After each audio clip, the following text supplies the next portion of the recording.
이준석입니다. 나는 왜 정치를 하는가? 이 질문을 모두 다 하고 계신지 모르겠습니다. 오늘도 저는 바꾸고 싶은 게 있기 때문에 정치를 하고 있습니다. 제가 정치를 시작했을 때 김종인 전 장관과 식사를 하게 됐습니다. 그때 그분께 정치 원로기 때문에 제가 물었던 것이 있습니다. 장관님, 정치라는 것이 무엇입니까? 이렇게 물었습니다. 그랬더니 그분이 저에게 말씀해 주시기를, 당신이 하고 싶은 대로, 당신이 세상을 바꾸고 싶은 대로 바꾸기 위한 일들을 한다면은 당신은 정치인이다. 하지만 어느 순간이 되어서 당신이 정치를 하고 싶은 마음에 세상이 원하는 대로 스스로를 바꿔나가기 시작하고, 그래서 처음에 소신과 철학을 잃어버리는 순간 당신은 정치인이 아니라 정치꾼이 된다. 저는 이렇게 정치를 배웠습니다.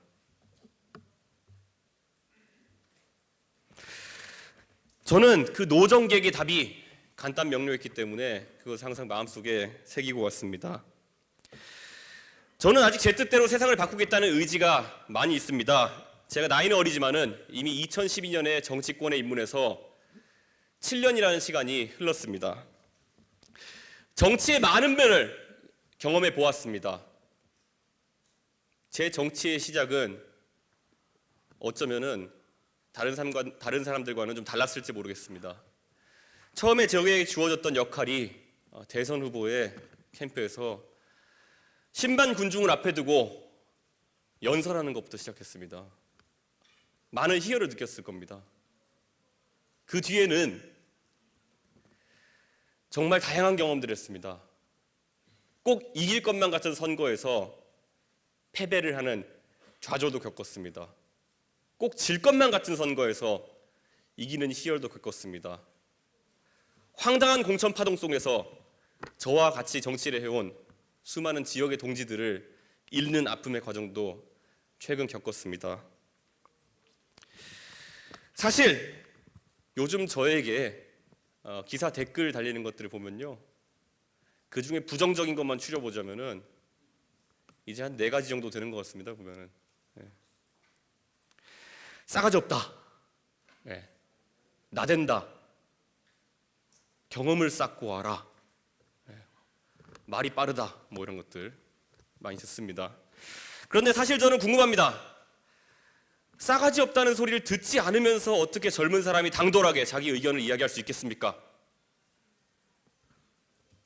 나댄다는 소리를 듣지 않으면서 어떻게 젊은 사람이 활동적이고 젊은 세대에 정치 지형을 넓힐 수 있겠습니까? 그런 말들, 싸가지 없다, 나댄다, 경험을 더 쌓고 와라, 이런 말들 지금까지 기성세대가 젊은 세대에게 억누를 때 써왔던 그런 보편적인 표현 아니었겠습니까? 저는 그래서 그냥 제가 하던 대로 할 것입니다.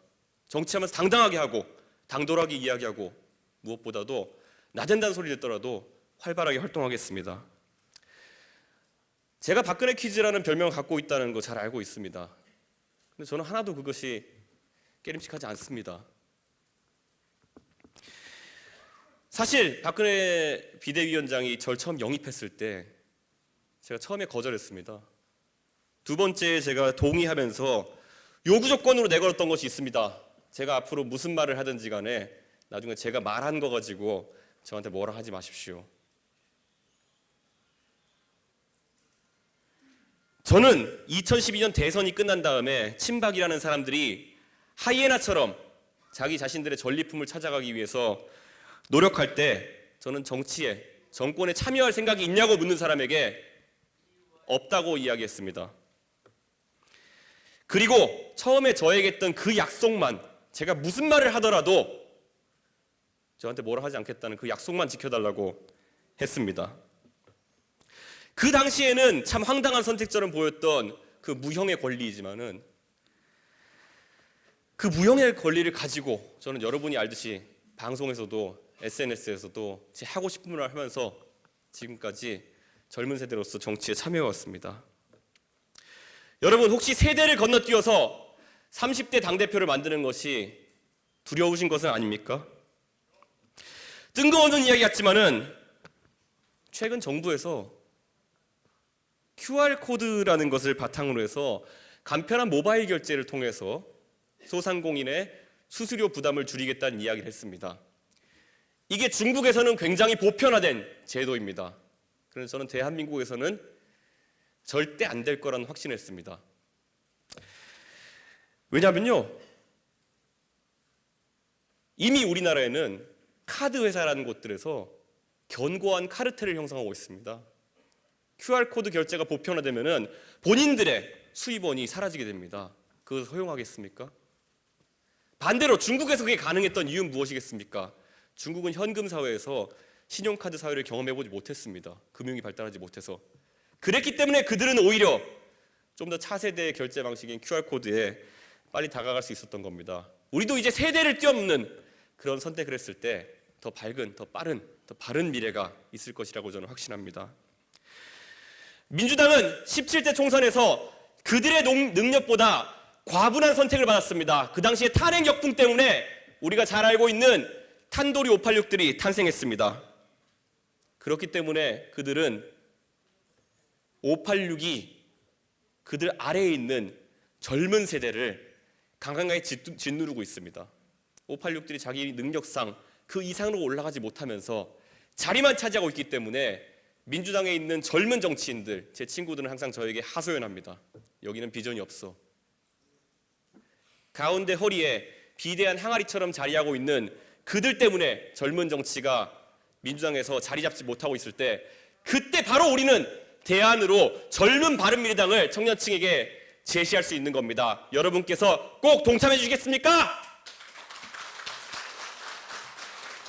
영국과 프랑스에 70대 정치인이 없어서 43세의 데이빗 캐메론이나 아니면은 39세의 임마뉴엘 마크롱 같은 사람들이 국가의 최고 지도자를 하고 있겠습니까? 아닙니다.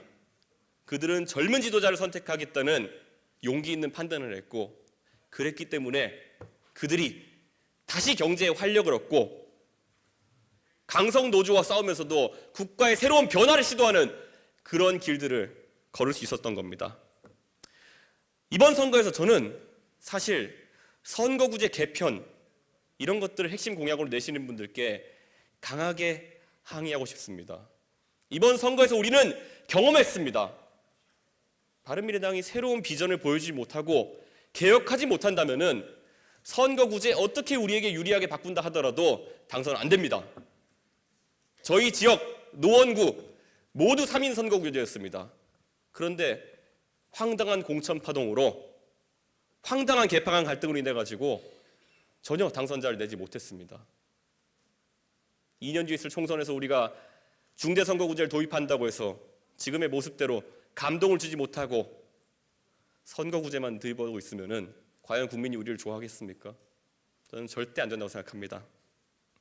저는 어떤 학생도 공부를 해야지 좋은 대학에 가는 것이지 입시제도만 맨날 들여다보고 있는 학생이 결코 좋은 대학에 간다는 얘기는 들어본 적이 없습니다.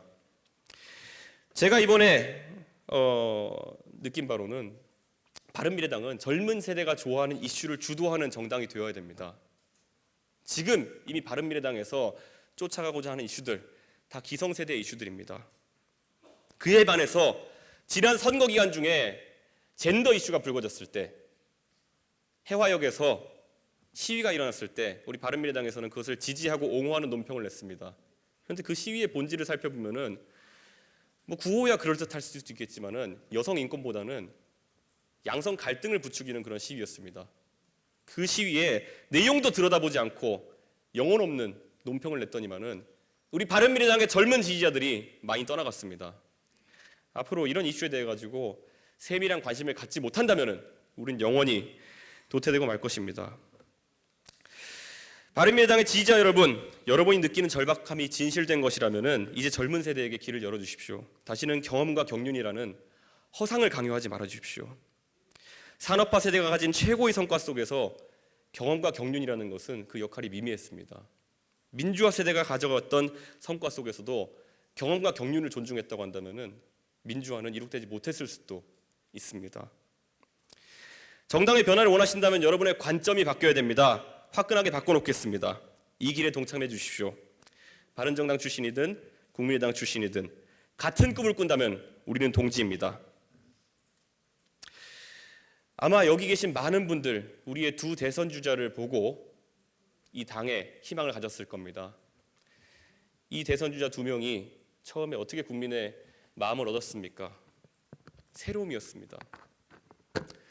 그 새로움을 다시 한번 바른미래당의 가치로 세워주시길 기대하면서 두 사람의 말을 이용해 보겠습니다. 바른미래는 이미 여러분 곁에 와 있습니다.